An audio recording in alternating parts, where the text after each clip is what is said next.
Hello, I'm Laurel, and this is Louisa, and we're going to do applique using Terrio Magic. And why am I here again? Well, Terrio Magic is very much like starch, except it gives a firmer hold, and we can get precise edges with our Terrio Magic. So we're going to do something traditional. Really? To get a traditional look and feel for our finished quilt, we will rinse away the Terrio Magic and the glue, so it's wise to pre-wash all your fabrics. Check the reds for color bleeding too. Download the template pages by following the link below this video. Cut your background fabric, adding a little extra for trimming away after quilting. I use a friction pin to mark all the corners and points of my design onto the background fabric. Test the ink on your fabric. Be sure it will disappear completely with ironing. Some batiks and hand dyes leave a white line after pressing. This should wash away, but test first. If you have a dark background fabric, use a white chalk line to mark the shapes. Cut out the templates from the page. Coat the back with Scotch restickable glue. This substitutes for pins. Adhere the template to the front of your fabric and cut along the outer seam allowance lines. Peel the template off and adhere it again to cut as many shapes as you need.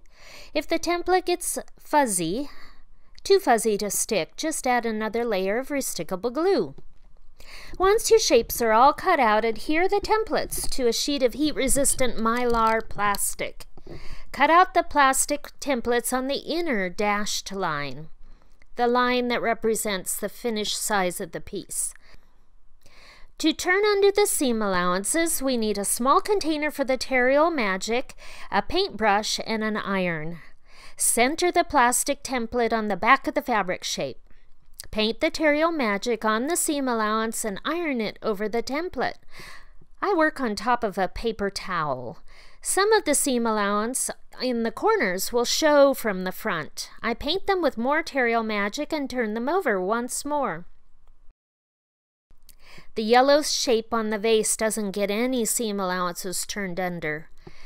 Turn under the bottom two sides of the red vase shape. Just the bottom two sides. Press. Apply school glue to the turned under seam allowances and glue it on top of the yellow vase shape. Apply school glue to the inner seam allowances of the vase and glue it over the red and yellow shapes, making sure the red point shows.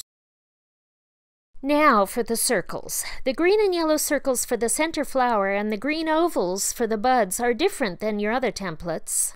There's an extra seam allowance provided on the paper template shapes. The plastic template should be cut to the finished shape dashed line. Using a needle and thread, baste near the dashed outer line.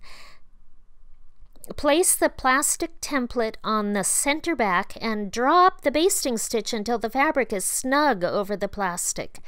Tie the basting threads and spray the seam allowances with Terrio Magic and then iron until dry. Stitch the buds together. Cut away the seam allowance behind the yellow shape if it darkens the color of the yellow. For the petals for the center flower, iron under the two short sides of the pink petals and one of the long sides. Choose either the left or right and then stick with that through the whole entire piece. I did the left sides.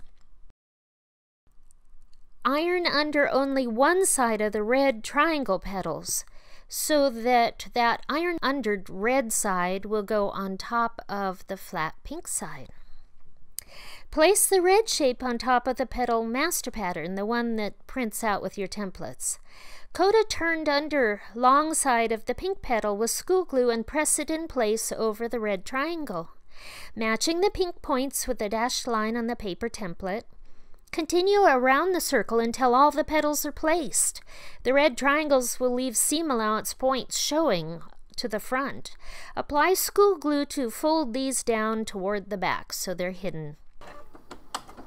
Layer the yellow circle on the green one and stitch its folded edge. I used a straight stitch with superior silk thread in a matching color.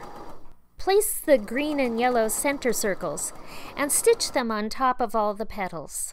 To assemble this, using the school glue on the seam allowances, glue all the leaves in place on the background fabric.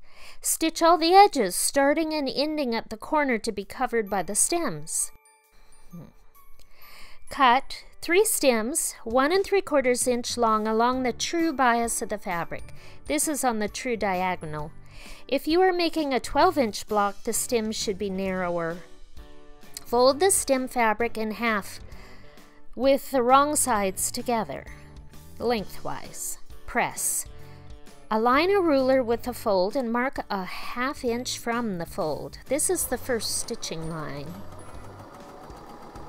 Align the mark on the stem fabric with one of the sides of the stem markings, raw edges pointing toward the center of the stems, and the fold side away from the stem. Straight stitch along the mark. Trim the seam allowance if needed, and then pin the folded edge toward the other side of the stem marking. Stitch. Stitch the vase and buds on top of the stems. Stitch the center flower. Beautiful. Now, press to remove the pin marks. Soak the block in tepid water for 10 minutes. Use a few drops of detergent and a color catcher sheet to collect any stray dye. Lay the block out on dry towels and square it up as much as possible. When it's slightly damp, press. I finished my quilt top.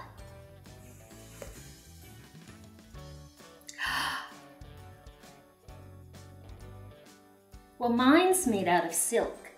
Yeah, well, I designed mine myself.